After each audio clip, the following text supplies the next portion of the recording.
La sociedad actual se encuentra agrupada en una estructura piramidal en donde la base somos nosotros los ciudadanos. El peldaño superior, que no el de hasta arriba como nos han hecho creer, es el de los políticos y los gobiernos. Por encima de ellos se encuentra la industria y los medios de comunicación. En el siguiente peldaño están los bancos o los banqueros, que son los que financian las actividades de todos los anteriores y los dueños del dinero en el mundo. Pero por encima de ellos y en completamente a la sombra hay un gobierno que es quien toma las decisiones en todo el mundo. Alguien que está por encima de todos los que acabo de nombrar y son quienes dominan políticos, la escena del mercado global al día de hoy, a los medios de comunicación, o son los dueños de los medios de comunicación y por supuesto de los bancos. Y por supuesto que esclavizan a la base de la pirámide, que es la ciudadanía. Hola, ¿qué tal? Muy buenas tardes. Mucho se ha hablado ya de una sociedad o varias sociedades secretas que son quienes gobiernan en la sombra. Y buena parte de ellas tienen su buena dosis y su cuota de poder. Se habla de los Illuminati, se habla de los masones, se habla del Club Bilderberg, se habla de Skull and Bones, se habla de el Club de Roma, en fin, todas estas pequeñas células conforman el poder en la sombra, el poder detrás del poder, el verdadero poder en el mundo, quien tiene a su disposición ejércitos, gobernantes, leyes, pero sobre todo el dinero, que es con lo que hoy se mueve el planeta Tierra. Pero ¿de quién dependen todos estos?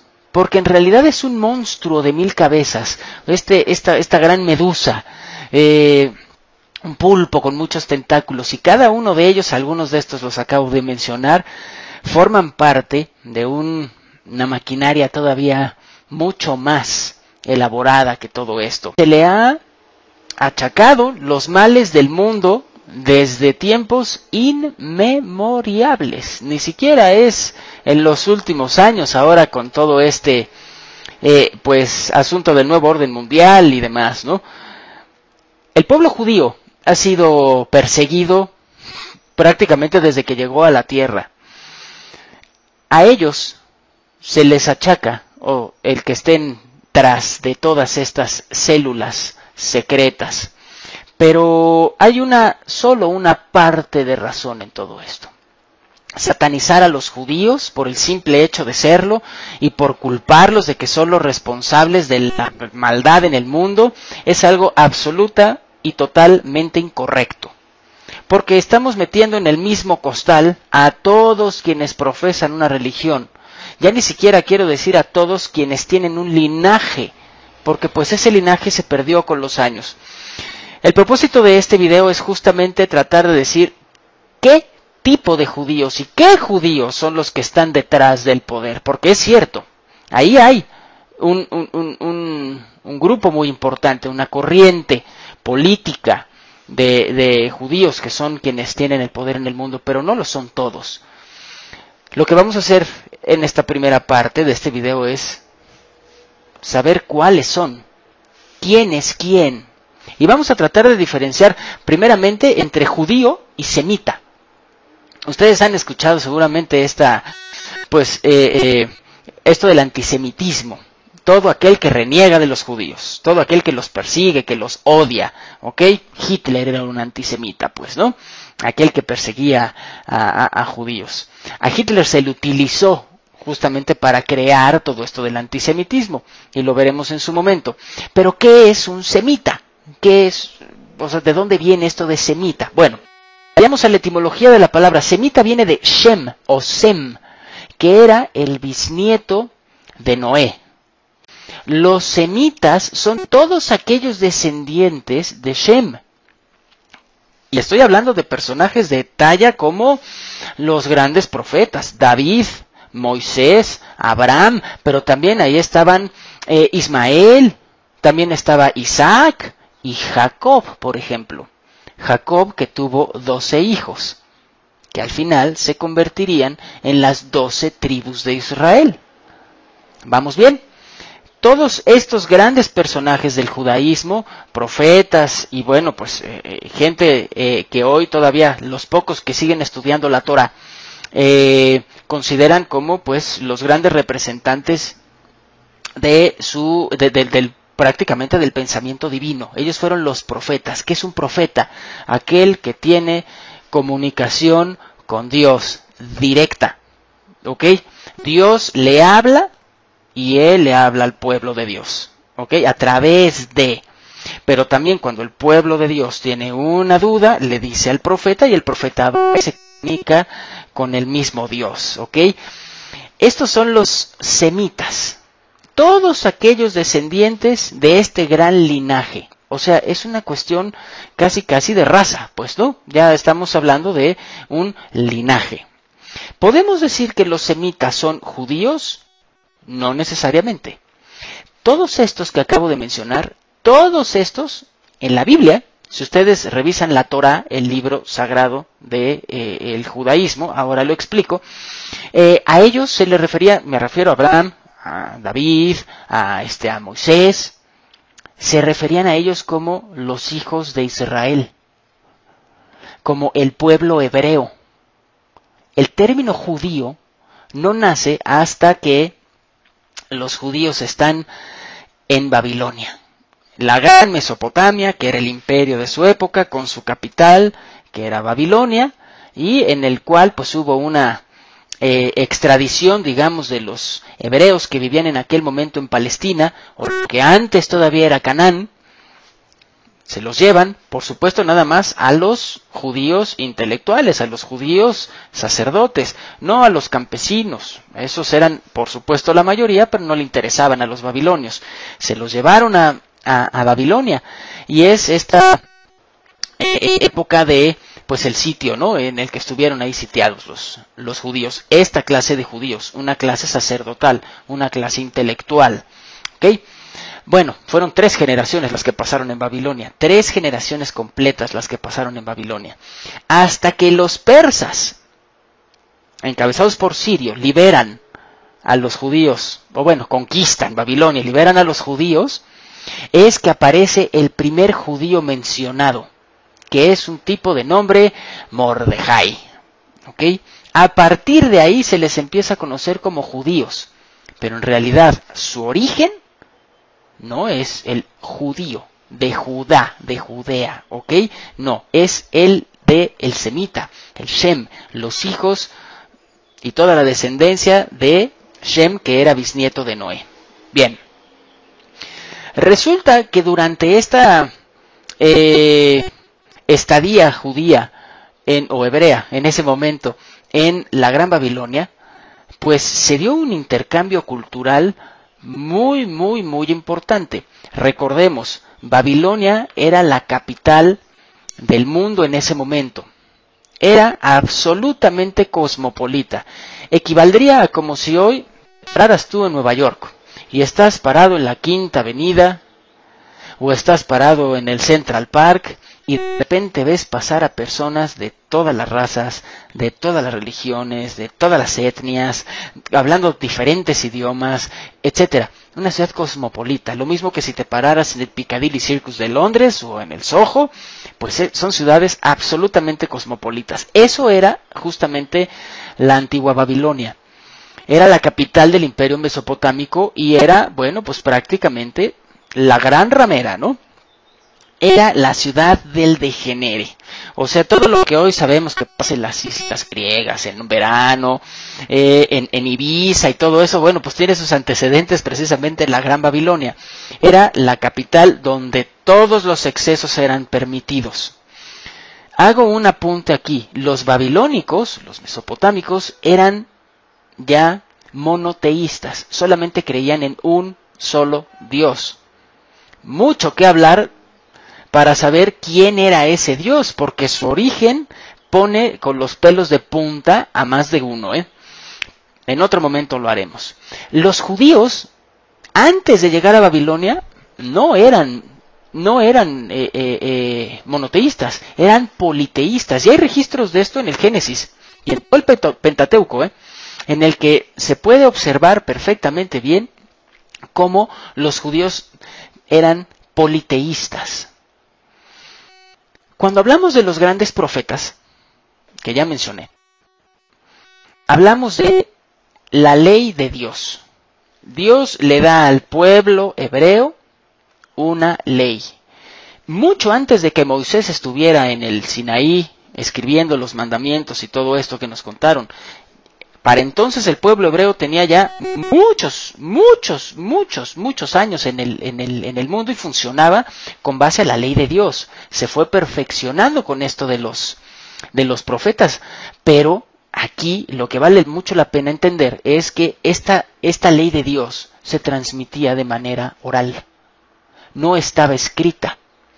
Y de generaciones y generaciones y generaciones, esta ley de Dios, la Torá, la ley oral, que es divina, es sagrada, es eterna, y por lo tanto nadie puede modificarla, porque lo que creen los judíos es que Dios mismo se las transmite a ellos, era pues prácticamente la Constitución, para transmitirlo de una manera que lo podamos entender hoy. Era la Constitución con base en la que se regía el pueblo hebreo, ¿ok? Por los principios de esta ley oral. Cuando llegan los judíos a Babilonia, pues empiezan a ver la cantidad de desmadre que había a su alrededor.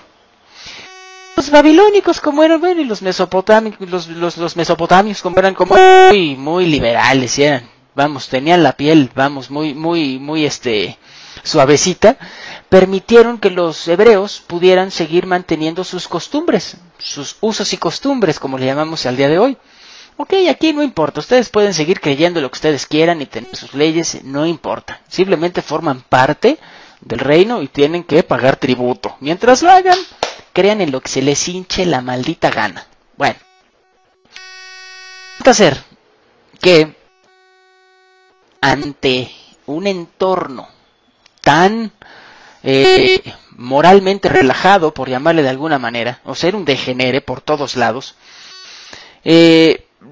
los hebreos empezaron a ver la necesidad de escribir toda esta ley para que quedara una constancia que pudiera decir, oye, aquí dice que tú no puedes hacer esto, acá dice que esto no es propio de nosotros, allá aquellos degenerados que hagan lo que quieran, pero según nuestra ley que aquí está, tú no puedes comportarte de tal manera. Era una forma de tratar de conservar la ley que les otorgó en su momento Elohim, como ellos le llaman al único y verdadero Dios.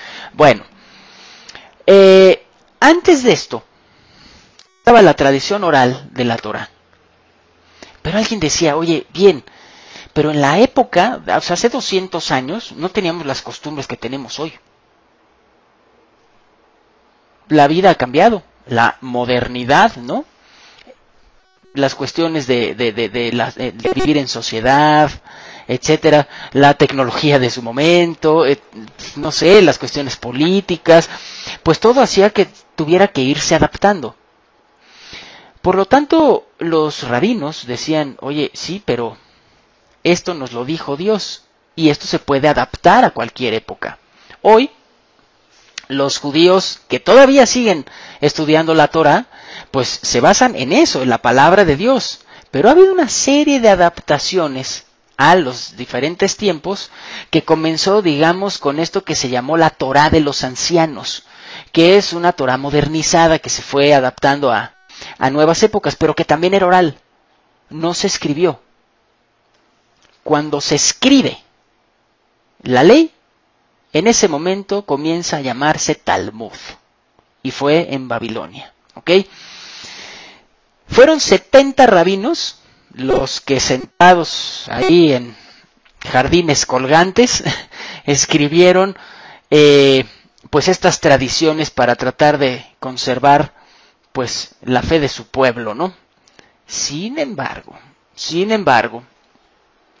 esto pues tuvo muchas distorsiones, obviamente, porque Había un sincretismo grandísimo. No es que los judíos hayan estado viviendo 3 generaciones ahí sin ver y sin participar de nada. Por supuesto que hubo un intercambio.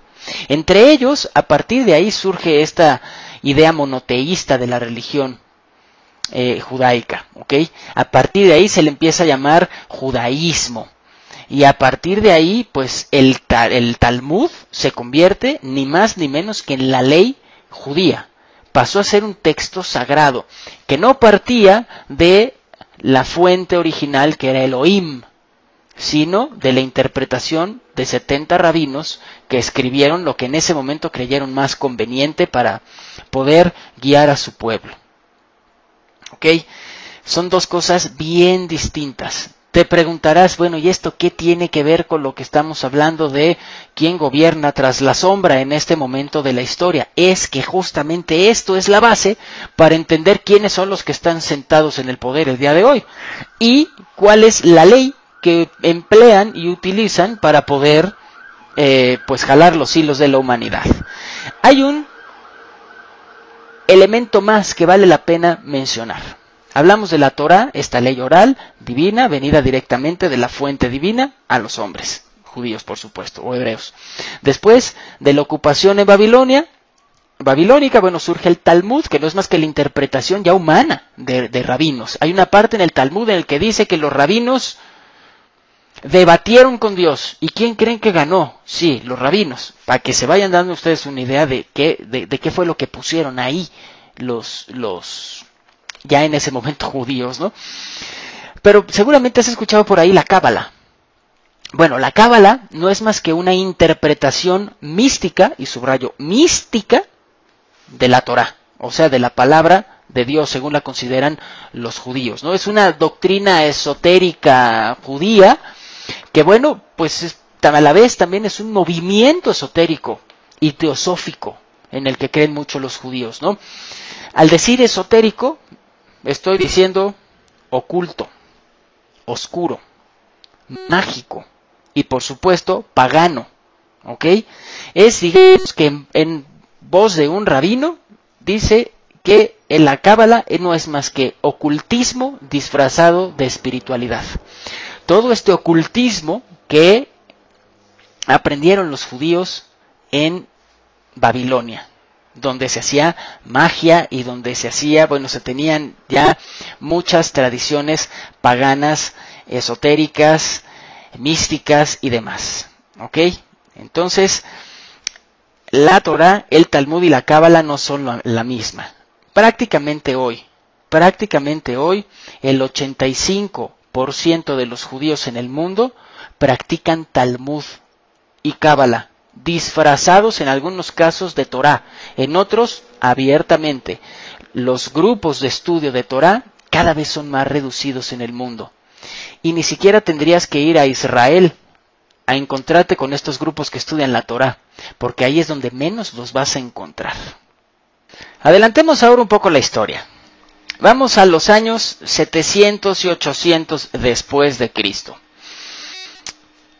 Había un lugar en la vieja Europa que se llamaba Khazar, ¿ok? Es lo que hoy podríamos o conoceríamos como una parte de Rusia, la parte más europea, Ucrania y lo que hoy se conoce como Kazajstán. Quizás el nombre de este país surge de pues su historia de aquellas épocas, ¿no? Aquel reino de Khazar se le respetaba mucho en Europa porque prácticamente ellos fueron quienes impidieron el avance del califato árabe a Europa. Ellos los detuvieron en la puerta de entrada de Europa porque tenían un ejército muy poderoso, militares, y eran un desmadre, igual que en Babilonia. Una fiesta total y absoluta y permanente. Un día el rey decide, ¿sabes qué? Esto de el rock and roll aquí en Khazar ya es demasiado, así es que es momento de tener una religión. Y pues con eso de que las religiones monoteístas se están poniendo de moda, pues vamos a elegir una. No había más que o la musulmana, o la católica, o la cristiana en ese momento, o la judía. Dice la historia que tal cual tiró el trompo y la ganadora fue la judía. Así que asumieron la religión judía como de Estado. Así como el catolicismo se convirtió en la religión del Estado romano, la oficial, o sea, en Roma en ese momento todo el mundo tenía que ser católico. Bueno, pues aquí, en este reino de Khazar, o Khazar, se adoptó la religión judía como religión de Estado. Ya les dije que no necesariamente empezaron a estudiar la Torá como los semitas, como los hebreos originales. No, estos adoptaron de entrada la Cábala. La Cábala, que ya era, pues toda esta mezcla de tradición judía con todo el esoterismo y misticismo babilónico. Y por supuesto que se empezaron a basar también en el Talmud, ¿ok? Su libro sagrado fue el Talmud. Así es como la mayor parte de los judíos, de esa parte del este de Europa se convirtió al judaísmo. Sucedió algo muy curioso después de que los judíos son liberados de Babilonia. Muy pocos de ellos regresaron a Palestina. Muy pocos de ellos. El resto se quedaron en Europa. Y ahí comenzó lo que hoy se conoce como diáspora, que no es más que el pueblo judío que está fuera de Tierra Santa. Eso es la diáspora. Pues bueno, en esta diáspora, de lo que estoy hablando ahora, en este reino de Khazar, pues se estableció el pueblo judío, o tendría que decir, más bien, se convirtieron al judaísmo los entonces pobladores de Europa. Es decir, estos cázaros, como se les conoce, no eran, por supuesto, semitas, no eran de este linaje de judío, son judíos conversos que asumen, adoptan la religión, pero pues adoptaron lo que ellos quisieron, como la Cábala y el Talmud. Bueno, tarde o temprano estos cázaros se empiezan a mezclar con los judíos sefardíes, que venían prácticamente de España, pero también de Turquía y toda esta zona del Mediterráneo, ¿no? Entonces se hace todo una mezcla, y al final da como resultado los judíos ashkenazí, así como suena, ashkenazí, N-A-Z-I. Qué curioso, ¿les suena eso? ¿Lo han escuchado en otros lados? Bueno, estos judíos ashkenazí son la mezcla de los judíos sefardíes del Mediterráneo, España, Turquía, con los del este de Europa, que eran los cázaros. De ahí surgen los judíos ashkenazí. Bueno, ¿por qué son importantes estos tipos? Bueno, porque llegaron a ser en su momento el 90% de los judíos que había en el mundo. El 90% de los judíos que había en el mundo eran judíos ashkenazí y vivían prácticamente en Alemania, Polonia y toda esta zona del centro y este de Europa. No por algo había cierta aversión contra ellos. Habría que preguntarles a los pobladores de Europa en ese momento, ¿no? Judíos ashkenazí. De ahí surge un movimiento que es el que finalmente nos lleva a entender por qué el mundo está como está al día de hoy. De estos judíos ashkenazí, que ya hacían, eran los dueños de la lana. Ustedes saben que siempre el judío ha estado relacionado con dinero, intercambio, préstamos, usura, o sea, son buenos para el comercio y son buenos para la lana, ¿no?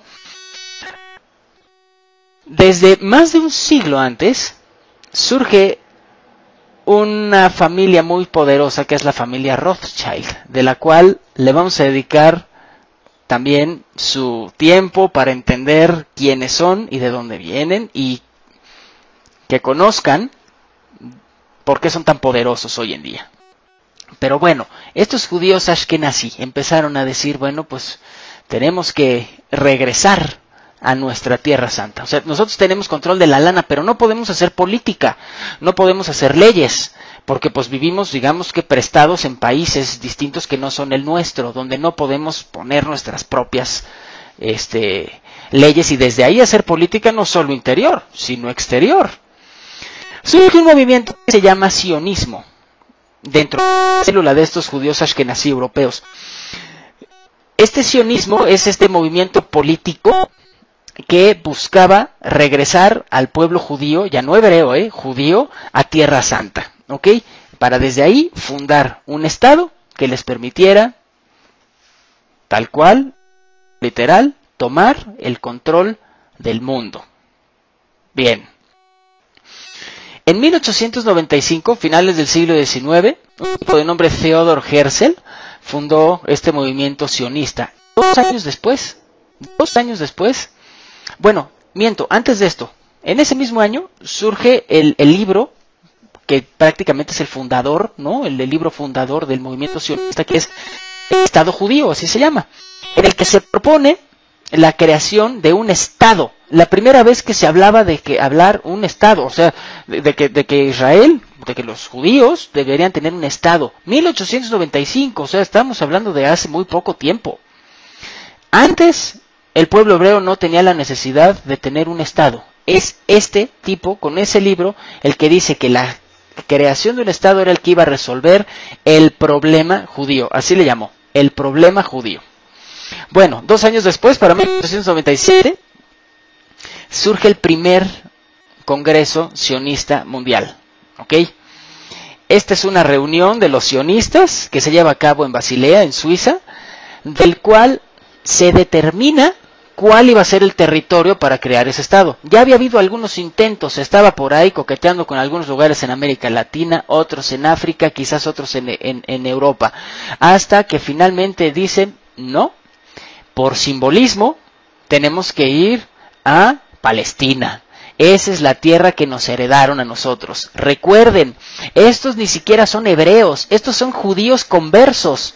Son judíos que adoptaron la religión, pero que ni siquiera a ellos les pertenece. Judíos de linaje prácticamente desaparecieron del mundo, debe haber seguramente, pero estos son judíos conversos.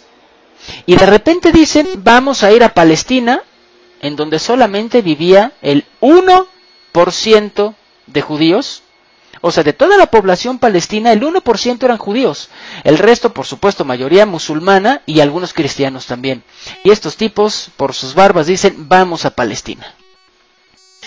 En esta reunión, digamos, en este congreso, ustedes saben que en estos congresos internacionales normalmente se toma una minuta. En el congreso llegamos a tales determinaciones, ¿no? Y se escribe una minuta y entonces se difunde entre los miembros de. Bueno, pues esa minuta se convirtió en 24 actas. De ese congreso sionista surgen 24 actas que no es más que el plan detallado de cómo los judíos sionistas a partir de ese momento iban a tomar el control del mundo. De una u otra forma se filtra y aparece en Rusia, donde hay un traductor que convierte esto en un libro que nombra los protocolos de los sabios de Sión. Probablemente hayas escuchado hablar de este libro, los protocolos de los sabios de Sión. Pues bueno, no se sabe bien a bien cómo llegó a esas manos que lo publicaron. Hay algunos que dicen, bueno, la historia oficial dice, esto es falso, ese libro no existe, es una absoluta falsedad. Pero basta con darle una ojeada a estas 24 actas, así de este tamaño, se las echan en una ida al baño. Si alguien tiene interés, vale mucho la pena que revisen ese libro, algo hablaremos del tema aquí. Es una inmensa coincidencia que esto se lleva. El primer congreso se lleva a cabo sionista en 1897. Para 1903, todavía no sabe si es en el 2 o en el 3, ya se publica este libro. Y el resultado de, bueno, si ustedes lo leen hoy en el 2014, parece que lo escribieron la semana pasada. Es impresionante la cantidad de información que explica cómo es que está el mundo hoy. Vamos a dedicarle un video a hablar de lo más relevante del libro, para que entiendan cómo los sionistas tienen este plan antiquísimo de control y de dominación mundial. Cada día están más cerca de conseguirlo. Para que vean ustedes, la llamada televisión culta, Discovery Channel, History Channel, todos estos canales que bueno, no son más que adoctrinamiento también de lo que ellos quieren que la gente sepa. Si ustedes buscan por ahí los protocolos de los sabios de Sion, en YouTube se van a encontrar un videíto o un programa que hizo The History Channel, en donde niega rotundamente que esto sea real, que esto es una tomada de pelo, que se hizo para descalificar a los judíos. Por ahí si le buscan en los canales normales de información, Wikipedia por ejemplo, se encuentra también la negación absoluta, es algo antisemita, que se hizo para justificar que en Palestina maten a nuestros judíos. Fíjense nada más, el holocausto es la manera en cómo manipulan ellos la información, y que es lo que acaban creyendo la mayor parte de las personas que se informa en esos medios tradicionales que están completamente adoctrinados por estos mismos judíos ashkenazi, hoy sionistas. Bueno, bien, vale la pena entonces repasar este tema de los protocolos de los judíos de Sion. En realidad, ¿qué es el sionismo? Más que un movimiento político que busca regresar a la Tierra Santa a los judíos y de ahí controlar el mundo. Les voy a hablar después también en el próximo video sobre cómo lograron regresar a Israel y las atrocidades que han cometido desde que terminó la Segunda Guerra Mundial hasta el momento. Bueno, desde que terminó el Congreso en 1897 hasta el momento no han dejado de cometer un verdadero holocausto para las familias palestinas. Terrible. Bueno,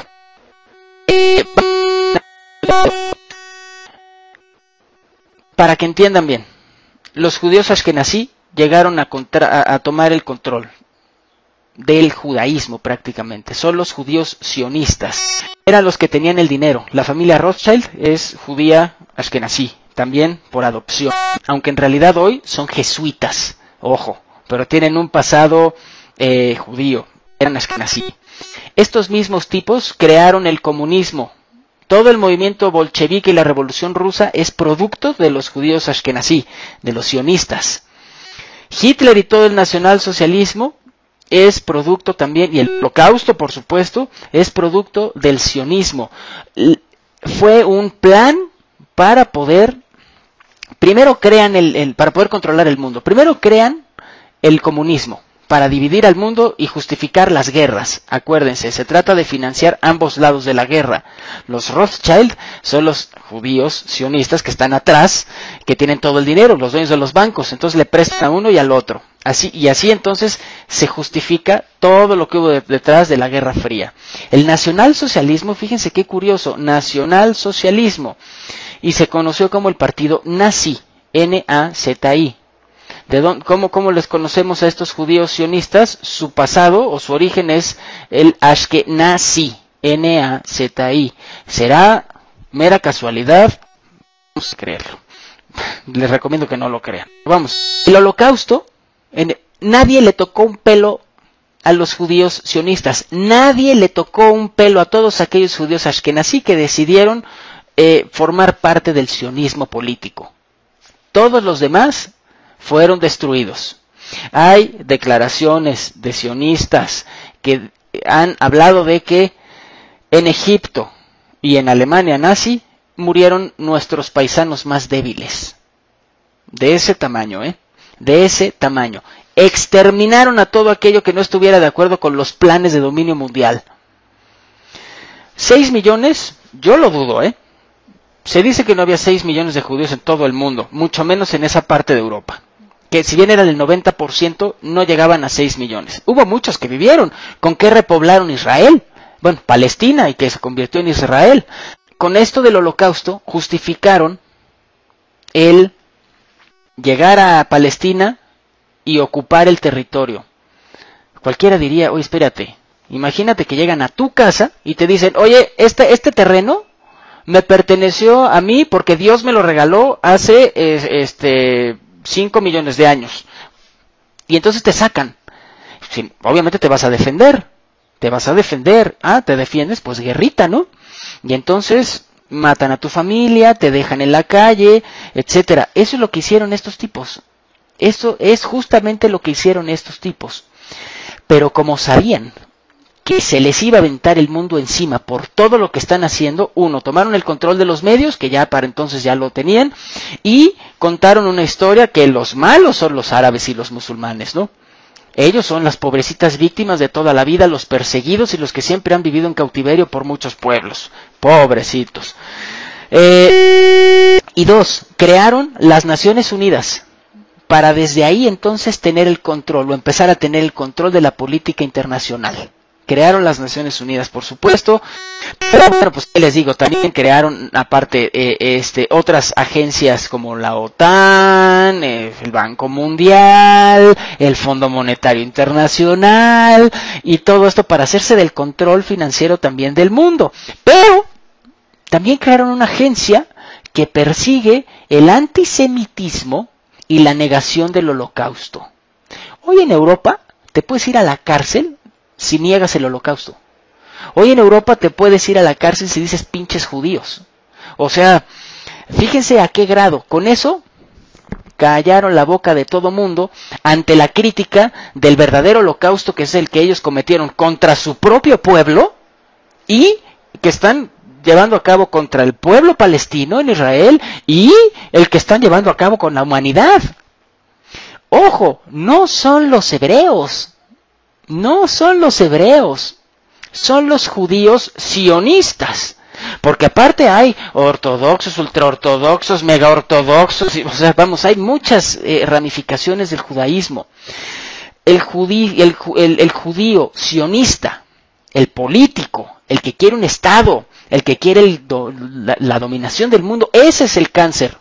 Ese es el que está detrás de todas las grandes instituciones, porque son dueñas de la lana, de las milicias, de los gobiernos e incluso de la ideología. El templo de Jerusalén ha sido destruido en 2 ocasiones. Dice la profecía la profecía obviamente preparada por ellos, que cuando se esté construyendo por tercera ocasión o levantando por tercera ocasión el templo, el gran templo de David, pues entonces es cuando va a aparecer el Mesías. Léase no Mesías, léase anticristo. Y ya hemos hablado de esto en otros videos. Anticristo, anti los principios cristianos, no necesariamente anti religión, no. O sea, hablamos de anti los principios cristianos. Lo que estos tipos hacen es completamente en contra de lo que el Dios original judío, Elohim, le dice que o le lega a su pueblo. Podremos estar de acuerdo o no con la Torá, bien, pero en ningún momento dice que hay que dominar al mundo, que todos aquellos gentiles, o sea, todos los que no somos judíos, somos perros, que si tienes que elegir entre salvarle la vida a un gentil o a un judío, pues dejes que se muera el gentil. En ningún lugar Dios dice que puedes casarte con niñas de 3 años, como se le permite a algunos rabinos, según el Talmud. O sea, esa es la ley del neojudaísmo, o sea, del nuevo judaísmo, pero no es la Torá. Pues bueno, en ningún lado en la Torá dice que se pueden cometer todas esas aberraciones. Bueno, los judíos que dicen ser judíos hoy, pues sí, lo creen y con base en eso es que gobiernan el mundo. Y utilizan toda esta simbología mágica aprendida en Babilonia, que hoy se conoce como Cábala, para lograr sus fines. Entonces, de esta forma te das cuenta de que hay una célula de judíos sionistas en el poder, que son los que se han mantenido siempre detrás. A nosotros nos dicen, es que es el PRI, es que es el PAN, es que es los malditos comunistas, es que son los demócratas, es que son los, etcétera, ¿no? Es que son los republicanos, son los monárquicos, son los socialistas, son los anarquistas, son los conservadores. Siempre nos han dicho que son ellos los que tienen al mundo así. No. Acuérdense lo que dije al principio. Los políticos son apenas el segundo escalón de la pirámide, solo por encima de nosotros. Todos los que están encima de ellos son los judíos sionistas, los dueños de los medios de comunicación, los dueños de las grandes transnacionales, los dueños de los bancos y por supuesto los verdaderos gobernantes que tienen una mente psicópata con la cual están llevando al mundo a su total destrucción para ellos, pues finalmente cumplir supuestamente con lo que su Dios les ordenó. En el próximo video vamos a hablar sobre los protocolos de los sabios de Sión para que veas cuál ha sido su influencia y cómo realmente perfila y dibuja de una manera muy exacta, aunque no perfecta, es cierto, el mundo en el que vivimos.